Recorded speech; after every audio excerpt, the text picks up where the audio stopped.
Bonjour à vous, bonjour à tous, bienvenue une semaine de plus pour l'épisode 3 de la saison 2 de The Mandalorian, en français le Mandalorien. Et comme d'habitude, je suis accompagné de quelqu'un qui connaît l'univers Star Wars pour nous aider, pour nous guider, et je pense que dans cet épisode ça va être très utile, d'après ce que j'ai pu voir à gauche à droite. Nous avons avec nous Damien de la chaîne Star Wars Galaxy.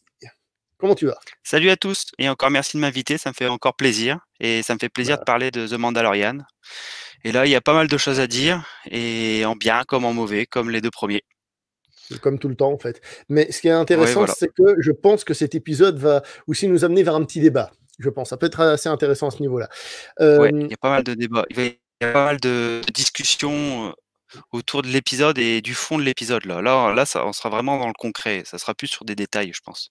Ah, d'accord, ça va être compliqué pour moi alors du coup, mais ça va être Ouais. intéressant quand même, justement, ça va être intéressant. Cet épisode 3, il commence là où s'arrête l'épisode 2. Jusque-là, tout va bien. Mm. Tout va Il bien arrive... jusque-là.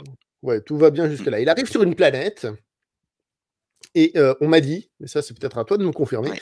que cette planète, en fait, c'est la planète j'ai peut-être mal compris, mais la planète qu'on voit au début du film Solo. Non, c'est pas la même C'est pas... du tout. D'accord, alors je me suis planté. Bon, Alors, en fait, là, on parle des là, alors sauf si vraiment je me trompe, mais là, on est sur Mont Calamari. ouais, Ça me paraît évident. Mont Calamari, c'est une planète, d'eau où vivent 2 peuples, les Calamariens et les Quarren. ouais. Et ces 2 peuples qui cohabitent sans réellement s'aimer. C'est pour ça qu'on voit toujours les Quarren ensemble et les Calamariens ensemble. C'est une planète qu'on revoit beaucoup dans l'univers légende, mais aussi beaucoup dans l'univers officiel. On les voit beaucoup dans Clone Wars.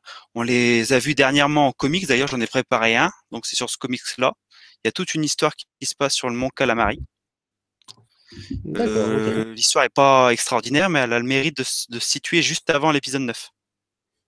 D'accord. Donc, ils ont une importance assez forte dans l'univers légende et même sur l'univers de Star Wars tel qu'on connaît la saga Skywalker. Sachant que les monts Calamariens, ils ont une particularité, c'est de, de proposer une industrie de vaisseaux. C'est-à-dire que c'est eux Mhm. qui vont alimenter l'Alliance rebelle en vaisseaux de transport et en vaisseaux de combat pour notamment les vaisseaux calamariens, enfin des monts calamariens. C'est dans l'épisode 6, on en voit pas mal, Ok, hein, d'accord. lors de la Alors, bataille finale. Non, ils ont aussi d'ailleurs, un peut-être truc, que les je... Mon Calamariens, faut pas oublier, c'est que ils sont dans l'histoire du cinéma. It's a trap! Ouais, et Ouais. c'est ça. Tim Rose, c'est un super acteur. Donc, il arrive sur cette planète, et moi, au début, j'ai bien aimé le world building.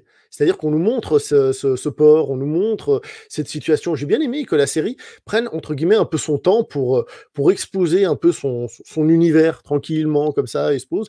Et j'ai repensé à ce qu'on avait dit la dernière fois, que tu avais dit que George Lucas avait laissé tomber l'idée de la série, de faire une série, parce que, justement, à chaque fois, il fallait recréer un monde et que ça coûtait super cher. Bah là, justement, j'ai eu un petit peu cette impression de me dire, ouais, en effet, on est sur une nouvelle planète, nouveau monde à bien nous montrer, quoi.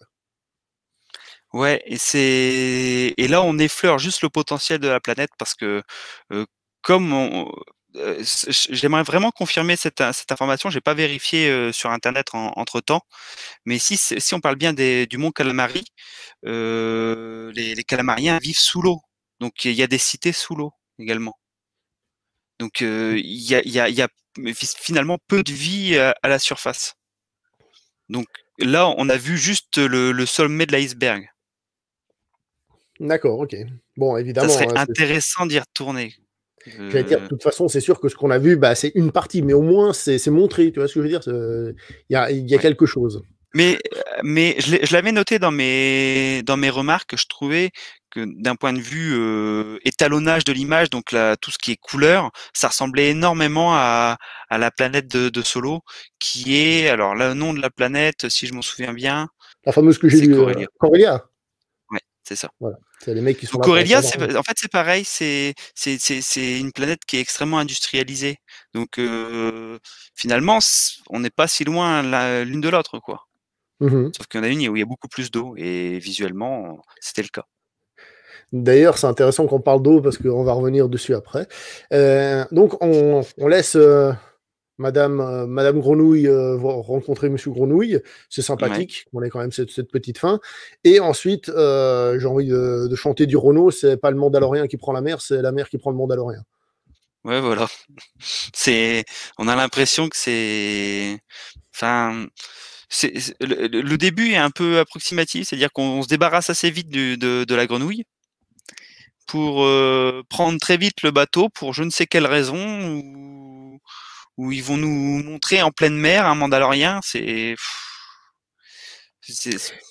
Alors, il y a plusieurs choses. C'est que l'épisode, il est très court. Il fait combien? oui, 30 un peu minutes, plus de 30 33 par minutes, là. ouais, c'est ça. Il se passe quand même pas mal de choses. Et quand je dis pas mal de choses, c'est de situations différentes, d'endroits différents. Donc, forcément, les choses sont Mm, un petit peu rushées, j'ai trouvé. Par exemple, pour montrer la continuité avec l'épisode précédent, bah, on arrive sur la Terre, enfin sur la Terre, sur cette planète, on mm, se pose à peu près. Il y a justement le personnage Mrs. Frog qui va voir son mari, etc.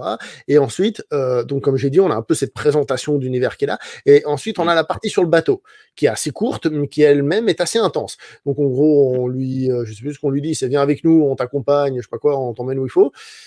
Et là, alors la manière dont c'est fait, bon, tu me diras, c'est facile, hein, c'est un univers d'eau et tout ça, mais ça m'a fait penser énormément à Waterworld. Waterworld, ouais. Bah, j'avais ma femme qui était juste à côté, je dis: «Oh, ils nous refont Waterworld».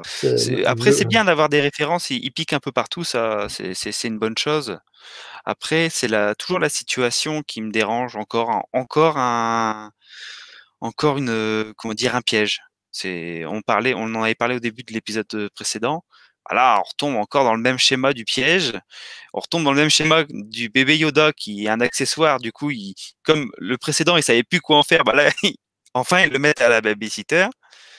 Et puis, on revient au schéma précédent où, bon, là, on revient sur une mission. ouais, il y a le moment où le personnage lui dit oui, on va te guider où tu veux, machin, mais Voilà. seulement si tu nous aides. Tu sais, c'est le moment où ça fait. C'est le moment où ça fait gling, quête annexe. Aider les Ouais, machins. moi, j'ai fait, ouais, chouette. Et, non. En fait, c'est un peu le problème. C'est pour nous tenir en haleine et pour nous remettre un peu d'action dedans. Là, ils nous ont rapidement mis une mission qui alors j'essaie quand même de justifier cette situation-là. C'est un navire impérial qui était sur un port calamarien, parce qu'il y a plusieurs façons de le dire, et qui était sur le point de s'en aller rapidement. Donc, il y avait une urgence dans la situation. Donc, il y avait un besoin d'agir vite. C'est peut-être la seule chose qui explique cette intervention rapide de ce petit clan de Mandaloriens. Alors, je voudrais juste revenir. Tu sais, t'as dit que, oh, encore un piège, machin, un truc bidule. En fait, on se rend compte que la série est basée sur des péripéties qui me semblent, comme ça, au premier abord, dues à deux choses. La première, c'est comme tu dis, les pièges, le personnage qui est très naïf, qui Mmh, se laisse piéger. Et dans cet épisode, il se laisse piéger deux fois. C'est-à-dire, il se laisse piéger mmh, dans le pur piège, c'est-à-dire on balance le Yodounet dans la bouche d'un gros monstre, et mmh. ensuite, lui, on le balance à la flotte, en gros, pour être simple. Et ensuite, on lui dit, ouais, viens avec nous, on a une mission, machin, tu nous aides. Et là aussi, on lui a menti, tu vois ce que je veux dire? Mmh. Donc, en fait, il y a tout cet aspect manipulable du personnage qui rentre en ligne de compte. C'est soit ça, soit il accepte quelque chose parce qu'il est un peu obligé pour avancer. Mmh. Donc, des Il est choses, comme il on est a un dit. il est un peu naïf, il est un peu naïf, il est et c'est là ch oui, il est naïf. Après la seconde situation là où il s'est fait, avoir avec, le clan de Mandaloriens ou dans le vaisseau, je pense que c'est pour montrer un peu, les différents types de Mandaloriens. Mhm. Alors je sais pas si tu as vu la série, Clone Wars? Non, justement, et c'est là qu'on rentre dans un des débats que j'allais faire après, mais vas-y, vas-y. Alors, moi, j'ai mon frère, pour le prendre en exemple, il me dit toujours: «Un film n'a pas besoin d'éléments extérieurs pour s'expliquer». Et c'est le gros problème de cet épisode-là, c'est que pour comprendre l'épisode, pour comprendre les personnages, il faut vraiment, là, pour le coup, connaître l'univers officiel et une partie de l'univers qui aurait pu être légende parce que c'est The Clone Wars de Filoni, initié par Lucas. Et carrément, le clan de Mandaloriens, si on n'a pas vu la série The Clone Wars, bah, non seulement ils nous diront rien, mais on va juste louper un méga background, quoi. C'est Une exactement, histoire primordiale pour la c'est exact- compréhension de l'épisode. C'est exactement ce que je voulais dire. C'est qu'en fait, cet épisode, je l'ai vu, je l'ai apprécié, mais je sais que je ne l'ai pas vu comment on aurait dû le voir, parce C'est qu'il ça. touche, il demande de connaître certaines choses. Du coup, la question, c'est est-ce que quelque chose comme cette série doit s'inscrire dans une continuité, enfin une continuité, oui, mais est-ce qu'elle doit justement faire référence à d'autres séries et tout ça pour qu'on la comprenne? À savoir que des gens ont peut-être pas envie de regarder, on va dire un dessin animé, mais peut-être qu'une série live Mmh. action, oui, ou peut-être juste qu'ils ont regardé, je sais pas moi, Rebelles et pas Clone Noir, ou je sais pas quoi, et je sais pas quoi, tu vois ce que je veux dire? Que, est-ce que c'est une bonne chose? Alors, c'est une bonne chose pour ceux qui reconnaissent, parce qu'il y a le côté jouissif de voir des Mmh. personnages justement incarnés en live action. Qui plus est, l'actrice qui interprète, comment il s'appelle ce personnage? Kotan ou un truc comme ça, je sais plus comment il s'appelle. Bo-Katan, Bo-Katan, Voilà, Bo-Katan. Bo-Katan ou Bo-Katan. Cette personne-là, elle est Mmh. interprétée donc par l'actrice, j'ai un blanc maintenant, celle qui faisait Je sais plus. Starbuck dans le remake de Battlestar Galactica Oui, tout à fait, ouais. Je et sais. qui était la voix en VO du personnage dans les séries animées. Oui, alors c'est D'accord. un personnage qui est intéressant. Pour le resituer, pour te dire un peu l'importance qu'il a, c'est la sœur de Satine qui était la Mandalore en chef, hein, lors de la guerre des clones. La Mandalore en chef, c'était limite une relation amoureuse avec Obi-Wan Kenobi. Satine a trahi sa sœur, a créé une escouade contre le pouvoir en place de Mandalore, a créé une troupe de Mandaloriens pour revenir un peu comment dire, aux traditions, aux ancestrales des Mandaloriens. Et donc, en gros, c'était un peu les radicaux Mandaloriens, eux. Donc celui duquel viendrait Ils, le personnage principal, quand elle lui dit: «Ah, t'es un radical», un truc comme ça? ouais, j'avoue, je sais pas vraiment ce qu'elle a voulu dire par là. C'est dire qu'il aurait des origines. J'ai vraiment pas compris ce que ce dialogue-là. Après, peut-être qu'il y aura des explications par la suite, très certainement. Mais son histoire, elle est extrêmement fournie. Elle va s'associer à Maul, elle va, elle va gérer l'attaque à la fin de la série The Clone Wars avec Obi-Wan. Enfin, elle a une importance assez forte. D'ailleurs, pour tous ceux qui ne veulent pas se taper toutes les saisons de The Clone Wars, d'ailleurs, c'est compliqué même aujourd'hui de regarder autant de saisons. J'invite à regarder juste les 4 derniers épisodes de la dernière saison. D'accord. C'est une très belle conclusion de la série. Ça, bien sûr, on aura toujours un peu de mal avec les personnages qui n'ont pas été introduits, mais j'ai conseillé à Jesse d'Action Badass notamment, et il m'a dit oui, on peut regarder les 4 épisodes sans avoir vu tous les autres épisodes de la série. Et ça pourrait permettre éventuellement de comprendre ces personnages-là. Et quelle est leur place dans l'univers de Star Wars. D'accord. Donc plutôt regarder ces 4 épisodes-là avant, en tout cas, de regarder cet épisode. Bah, je pense que oui. Je pense que D'accord. oui, parce que derrière, c'est elle qui sera en possession du sabre noir, le sabre noir qui est censé réunifier les Mandaloriens, hein. Elle va perdre ce sabre noir-là, qui va revenir à justement au Moff, je sais plus, de la saison 1 qui va l'exhiber à la fin de la saison. C'est Tout est lié, donc cet épisode-là, il était censé montrer beaucoup de choses, ou du moins expliquer beaucoup de choses. Et au lieu d'apporter des explications, enfin franchement, moi j'attendais des explications à ce moment-là, bah ils se sont enfermés dans une mission en fait. Et ils ont fait de l'action là où il aurait peut-être fallu se poser, et peut-être à l'aide de, je sais pas, de peut-être des flashbacks, ou un peu plus expliquer le contexte. Mais je pense que justement, c'est là où est un peu le souci, c'est que c'est un épisode vraiment qui vise les fans. Oui, Et pour les oui, profanes, ça clairement, oui. on peut le trouver cool, mais on sait qu'on va passer à côté. Et c'est là où justement il y a débat là-dessus. Est-ce que cette série est faite Mm. pour les fans? Bah là, semble-t-il que oui. Est-ce qu'une série du genre doit être absolument faite que pour les fans? C'est compliqué parce qu'en même temps, c'est clair et net que si tu développes un univers, au bout d'un moment, bah, c'est aussi pour te servir de la richesse de cet univers.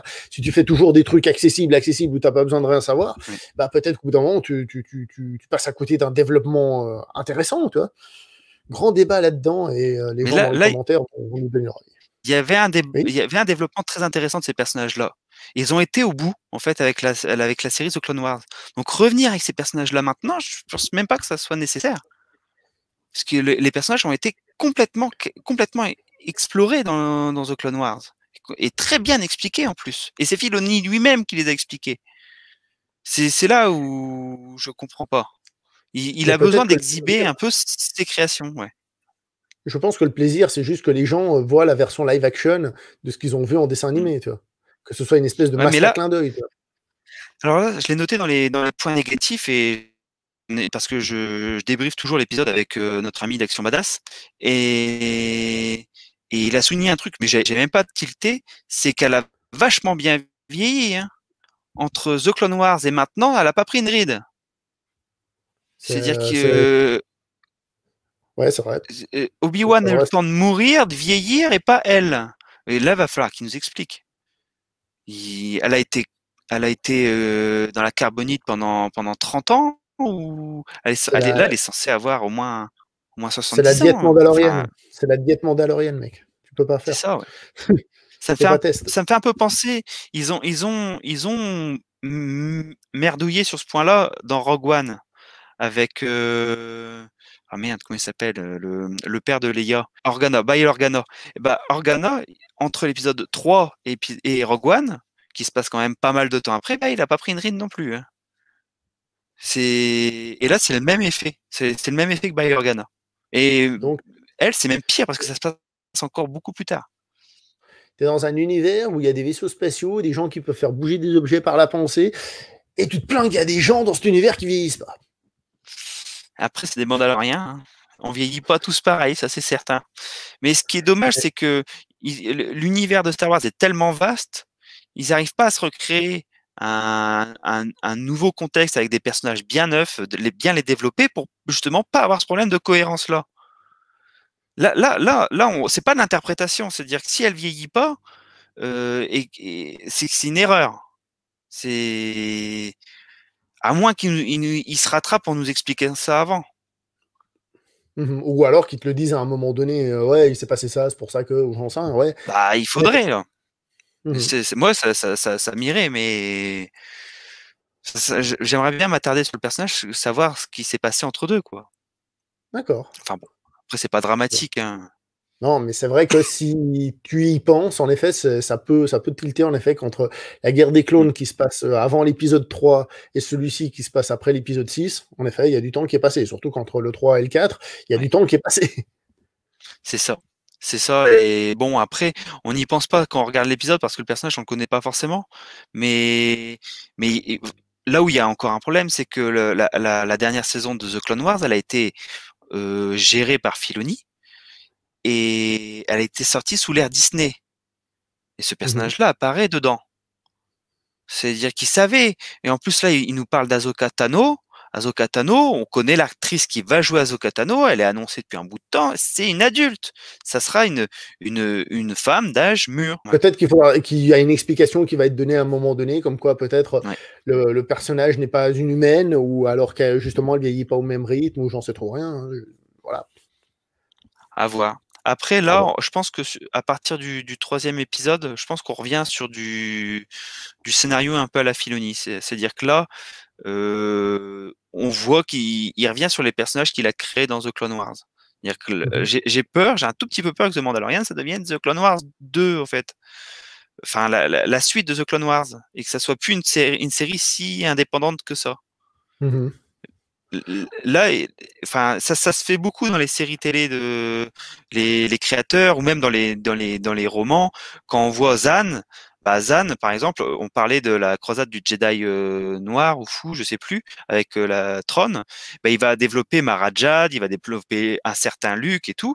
Et bizarrement, ce Marajad, Luke, les 10 bouquins suivants, bah, on va plus les reconnaître, ça sera plus forcément le même caractère. Et Zan, il va reprendre 15 bouquins plus loin ces personnages et il va redévelopper Marajad autrement et ben, en série c'est un peu le même phénomène. Filoni il a fait The Clone Wars, ensuite il a fait Rebelle où justement Bo-Katan elle apparaît dedans, il a fait The Mandalorian et il est obligé de la refoutre dedans, c'est-à-dire qu'elle elle apparaît déjà dans 3 séries Star Wars. mh. Tout ça parce que Filoni est derrière. Mais peut-être qu'il a une idée. À voir. Ou alors peut-être est-ce que Filoni exploite le filon? Ah, je pense qu'il aime beaucoup ses personnages. Ça, c'est fort probable, ouais. Mais attention, hein, là j'aime pas trop ce qu'il fait. là actuellement dans The Mandalorian, parce que je sais pas vraiment où il va, mais c'est possible que ce qu'il fasse avec ses personnages, ça soit très bien. Sachant que ce qu'il a fait avec ses personnages dans The Clone Wars et dans Rebels, c'était très bien. Ok, donc Ap ouais, là on a ces personnages. Moi j'ai quand même trouvé que ça développait, en règle générale, le coup des Mandalorians, ça développait quand même un peu le background, même si peut-être il y a des choses qu'il fallait comprendre naturellement et que j'ai pas compris. Le coup de, il y en a qui enlèvent leur casque, il y en a qui n'enlèvent pas, tout ça, j'ai trouvé que mmh. ça donnait du background. Et comme après on revoit le méchant, pour le moment semble-t-il, de cette série, donc comment il s'appelle, Moff Gideon, c'est ça? Ouais, oui, ça doit Bah, être ça, ouais. c'était un peu l'épisode, on va dire, qui raccroche, tu vois, Il les raccroche, ouais. différentes choses. Qui dit, vous en faites pas, on est là, puis ça va, il y a quelque chose qui se prépare, tu vois. Donc ça, c'est plutôt cool, tu vois, d'une certaine manière. Ce qui fait que cette petite mission n'est finalement pas qu'une petite mission. Tu vois, je veux dire, il y a quand même, Non. on est plus dans Mmh. du concret, même si on le voit pas encore, semble-t-il, du moins que c'est plus du concret au niveau de l'histoire. Là, je pense qu'ils ont essayé de se raccrocher un peu aux branches, notamment quand ils ont sorti la saison 1 de The Mandalorian, ils ont voulu faire plaisir à tout le monde. C'est-à-dire qu'on nous proposait, un western avec un personnage, avec son masque, il l'enlèverait jamais. Donc ça, on a eu du mal, hein. Enfin, même moi, j'aime bi j'ai on adore le cinéma. S'exprimer, avec un casque, c'est extrêmement compliqué. Développer un personnage avec un casque sans expression, c'est un pari ultra osé et on sent que justement avec cet épisode-là, on commence à nous apporter des réponses en disant non, ça va pas être tout le temps comme ça. À un moment donné, il va sûrement enlever son casque parce qu'il y a d'autres Mandaloriens qui le font. Ouais. Mais quand la première saison est sortie, bah The Clone Wars existait déjà. Donc le passé des Mandaloriens, bah il était déjà présent. Donc on savait qu'il y avait déjà un gouvernement, une planète, avec justement Satine qui est la sœur de Bo-Katan. Tout cela, c'est déjà très bien développé. Donc dans la saison 1, on avait plutôt l'impression de revoir un retour en arrière. Donc là, j'ai l'impression qu'ils remettent juste l'église au milieu du village en disant bon, on vous a montré un Mandalorian comme on voulait le vendre, mais en fait, c'est pas ça, c'est comme ça un Mandalorian. Après, C'est un peu l'impression que ça donne. après, en même temps, c'est normal que le personnage évolue et pourquoi pas qu'à un moment Ah donné, oui, il décide d'enlever son casque. Moi, il me semble que c'est ce que j'avais dit, tu sais, je l'ai fait il y a un petit moment. Donc, j'ai la saison 1, je l'ai fait quand la saison 1 est sortie. Mais il me semble que je disais que peu à peu, le personnage allait s'humaniser et mmh, déjà en contact avec le Yodounet et que peu à peu, il allait finir par enlever son casque. Ou en oui, tout cas, nous, on allait le voir. c'est. Mais après j'aime bien et je suis content qu'ils montrent le fait qu'il y ait plusieurs Mandaloriens. Moi, telle est la voix, ça m'a très vite gonflé dans la saison 1. Et, et quand on était habitué un peu à la politique, un peu à des Mandaloriens un peu réfléchis et tout, une telle rigueur sur un credo à la Assassin's Creed, ça me faisait un peu bizarre. Mais du coup, j'aime bien qu'ils nous représentent d'autres Mandaloriens et ça nous montre aussi qu'il y a plusieurs clans chez les humains. Je trouve ça intéressant, sachant que les Mandaloriens, c'est quand même une histoire très importante, même dans l'univers légende. Mhm. Donc, en gros, quand je t'ai envoyé le message là tout à l'heure et que j'ai écrit This is the way, ça t'a gonflé. Non, non, non, non. Après, je suis pas contre je suis pas contre la nouveauté. C'est-à-dire que s'ils apportent de nouvelles choses, c'est bien. Je tique un peu parce que mais après, c'est bien aussi qu'ils essayent. Et je vois aussi, enfin, j'ai l'impression que Filoni, il a tendance à dire non, peut-être que j'ai un peu merdé là-dessus. Je reviens là, par exemple, le message, hein, il le répète pas dans la saison 2 ou très très peu. Mhm. Bah, tu dis le This is the way, il le répète justement quand ils lui disent ah, justement, toi, t'es un extrémiste et tout, machin. Puis lui, il le fait This is the way, allez, je me casse. Mais D'ailleurs, c'est un petit souci dans l'épisode, je trouve. c'est que, comme j'ai dit tout à l'heure, que les choses étaient un peu rushées. Là, il se casse un peu en mode finalement, on va pas s'entendre, quoi, parce qu'on n'est pas d'accord. Et c'est quoi, 2 minutes après, dans l'épisode, il le retrouve à nouveau, et puis c'est bon, cette fois, on est potes. c'est ça. Et à la fin, ils sont plus potes. Et donc, en fait, c'est comme on disait sur l'épisode précédent, comme c'est un épisode court, comme au niveau de la narration, bah, c'est des montagnes russes émotionnelles. Ils sont obligés de nous faire ces petits effets-là à peu près toutes les 5, 7 minutes pour essayer Mhm. de respecter un rythme. Mais là, justement, comme on a dit, il y a l'arrivée on va dire, au spatioport. Oui. Ensuite, il y a la partie sur le bateau, la partie un peu, comme on a dit, Waterworld, pirates et compagnie. Mmh, Ensuite, il y a la partie action, on pourrait dire, la mmh. partie prise d'un vaisseau. Donc ça Que fait j'ai quand trouvé même pas mal, hein. pas mal de trucs, hein. Oui, alors Mmh. maintenant, on peut parler de la partie, action. Je l'ai trouvé cool. Il y a allez, s'il faut vraiment rentrer dans les défauts, je veux juste dire que ça fait, un peu trop Reddit de l'Étoile Noire, donc de l'épisode 4. Vous savez, quand ils sont dans l'Étoile Noire, ce Mmh. côté couloir et on se tire dessus. D'ailleurs, il y a clairement un passage qui fait référence quand ils sont Mmh. collés contre les murs et puis, ils sont en train de discuter en mode on est coincés. Ça fait clairement référence au moment où Leia, elle Mmh. prend le flingue et puis, elle ouvre la voie vers les égouts, tu vois?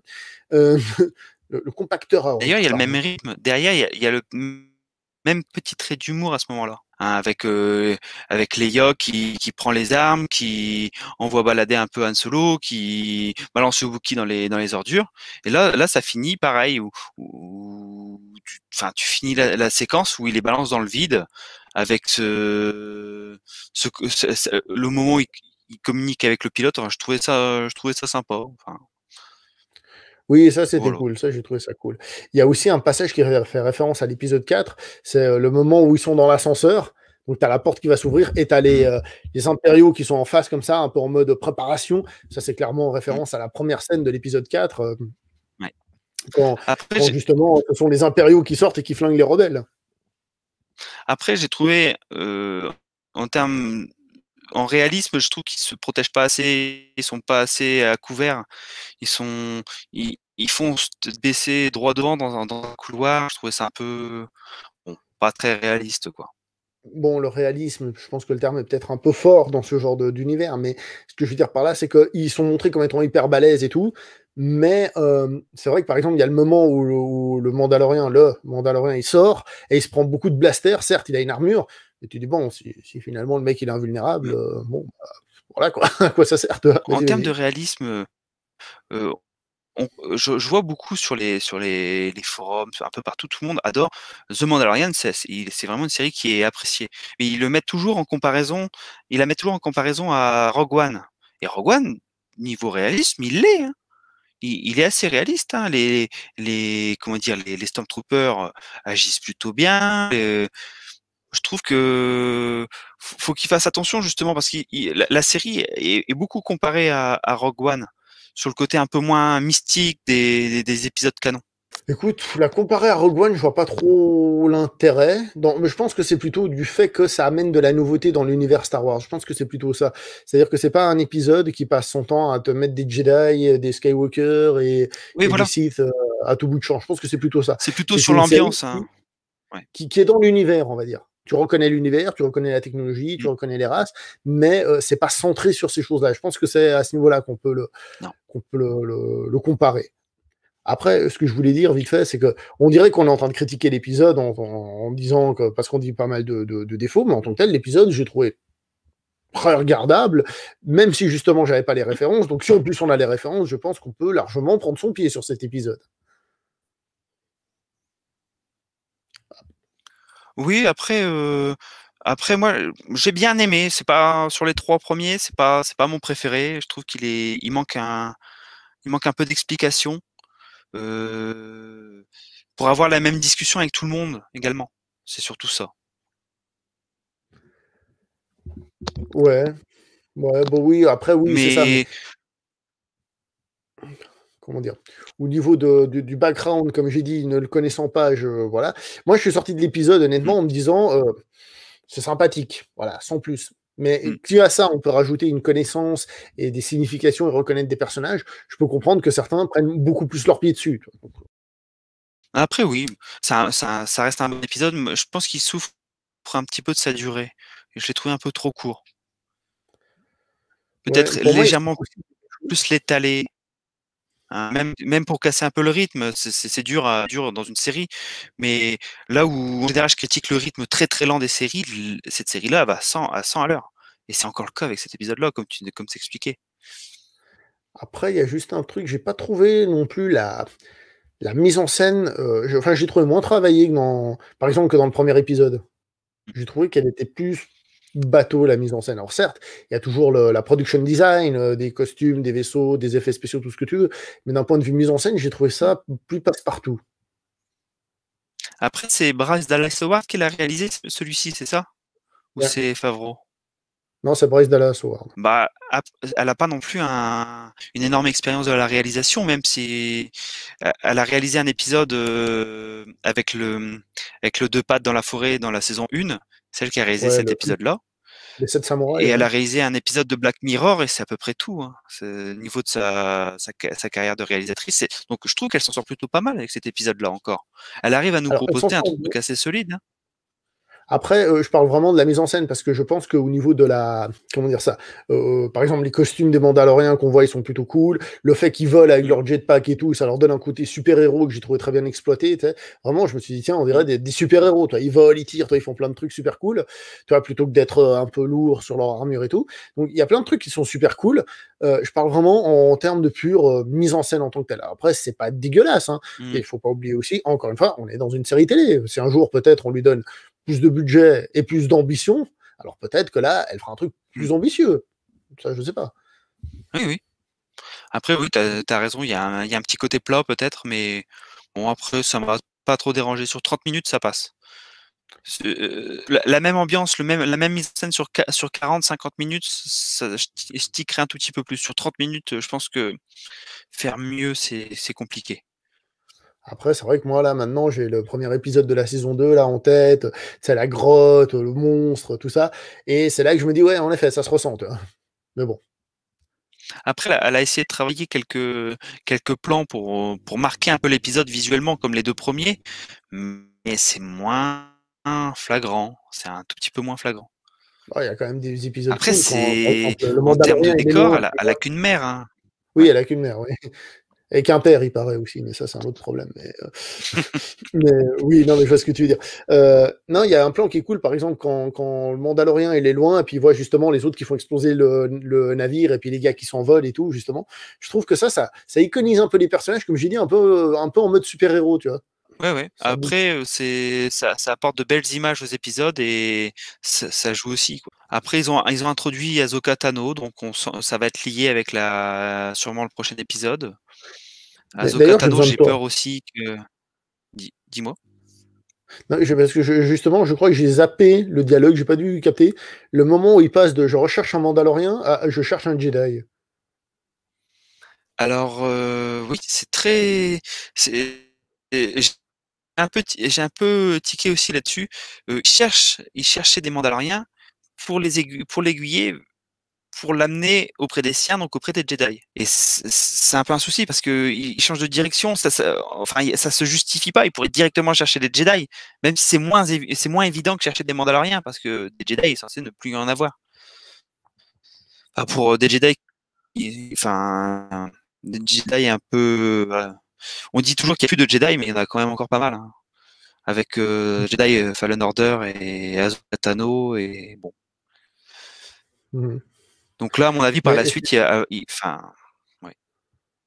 moi, c'est dû au rythme de l'épisode, parce que comme l'épisode, il a un rythme élevé, très élevé, et ben justement, ce passage-là, j'ai fait. Attends, pourquoi tout d'un coup, il cherche des Jedi? À la base, il cherchait des Mandaloriens. Après, l'idée, c'était de ramener le bébé près des siens. Près des siens, on pensait plutôt à des Yoda, tu vois. Mais finalement, c'est des Jedi, ok, bon, ça, ok. Mm. Mais j'ai trouvé la transition un peu de. Comment tout d'un coup, je dis, ah oui, c'est vrai, il faut que je l'emmène chez les Jedi, tu vois. C'est là, il faudrait que je Mais en fait, revoie c'est l'épisode pour compliqué. ça. Non, mais c'est sans doute Mais même dans expliqué, la mais à cause saison, du rythme. Oui. c'est dur parce que dans la saison, ils expliquent il doit ramener le petit auprès des siens. Moi, j'ai Mhm. compris auprès du peuple de la race des Yoda. Parce que les Jedi, c'est pas une race, c'est une communauté qui est censée ne plus exister. Donc, moi, à aucun moment dans la saison 1, il l'a amené auprès des Jedi.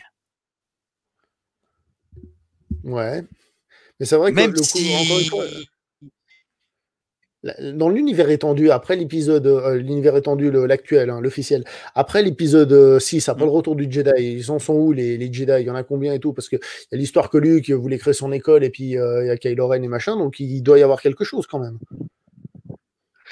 Bah, ça, on pourra faire un épisode plus tard là-dessus.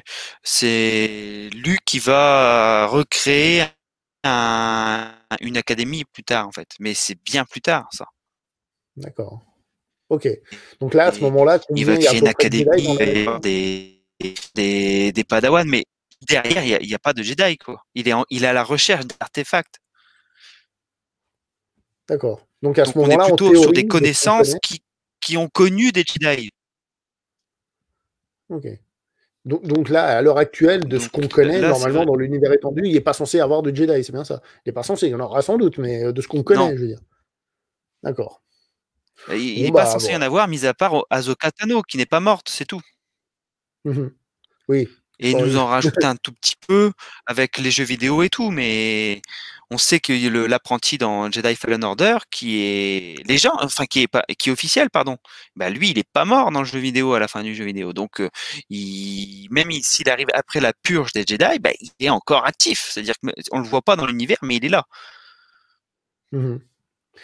Mais justement, est-ce que tu penses qu'il pourrait faire, entre guillemets, la même erreur, entre guillemets, c'est-à-dire faire venir le personnage, qui en lui-même, ça pourrait être cool, mais qui soit pas bien présenté et tout ça, et que du coup, bah, il faut avoir joué aux jeux vidéo pour être attaché à lui, pour connaître le personnage, et que dans l'épisode, on le voit, et puis qu'on fasse, ok, il y a un Jedi, mais, tu vois, Non, je est-ce que crois tu penses pas. que ça peut être- Jedi Fallen Order, ils vont créer un univers à côté. Je pense ils vont éloigner le personnage du contexte de la trilogie originale. Là, j'ai peur de ce que tu viens de dire, mais avec Ahsoka Tano. J'ai peur qu'ils nous fassent une Ahsoka Tano qui va dire bon bah, je pense pas qu'il sépare le Mandalorien du bébé Yoda. Donc elle va Mhm. dire soit je le forme, ou soit je le forme pas, garde-le, va voir d'autres Jedi. Ça va être un truc comme Mhm. ça. Ouais, ou alors ce sera la fin de la série, mais plus tard, puisqu'elle a l'air de cartonner. Après, peut-être, ouais. Non, je pense pas que ce soit la fin de la série. Moi, je vois bien Je un sais truc pas du genre, où ils vont arriver là. ils le prennent, le bébé, et puis ils veulent l'entraîner, et puis le bébé, il veut pas rester, et puis lui, il se rend compte qu'il le traite mal, et puis il repart avec. C'est un truc simple du genre. Mmh. Après, je sais pas. À voir, ouais. Je sais pas où ils peuvent aller. Bien, bah moi j'ai Bon, pas grand-chose d'autre à te dire, hein. bah, moi non plus, bah, c'est parfait, bah, on va pas forcer, hein. Je pense que les gens ont sans doute apprécié, n'hésitez pas à le dire, n'hésitez pas à développer pourquoi vous avez apprécié, hein, pas juste j'ai kiffé, j'ai pas aimé, machin truc bidule. Voilà quoi. On compte sur vous. Merci à tous. Merci à Star Wars Galaxy, Damien, d'avoir été avec nous. Hein. Encore une fois, allez voir sa chaîne, vous voyez, le mec, il peut pas s'empêcher. Il dit oui, ça c'est pour notre épisode, ça aussi. Le gars, il va te faire un univers étendu à lui tout seul. C'est Georges Lucas, il lui demande des conseils. Oui, j'exagère, c'est pour faire de la pub. Mais Donc, encore une fois, s'il y a des gens en commentaire, vraiment mettez des commentaires, même si vous êtes pas d'accord avec nous et surtout si vous n'êtes pas d'accord avec nous, dites-le.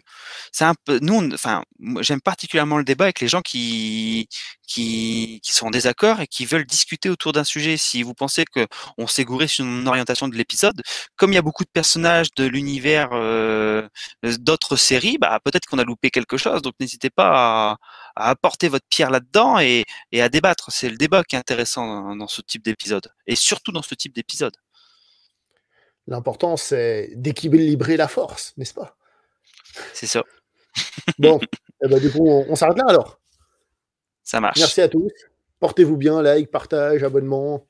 Un tour. Non, il est là-bas, sur sa chaîne. Hein. Allez faire un tour là-bas, honnêtement. En plus, vous avez vu, il vous a teasé. Ouais, j'ai Scumix, machin. Moi, je vous dis, il vous a teasé. Hein. Allez, jetez un coup d'œil. Allez, portez-vous bien. Ciao tout le monde. Salut!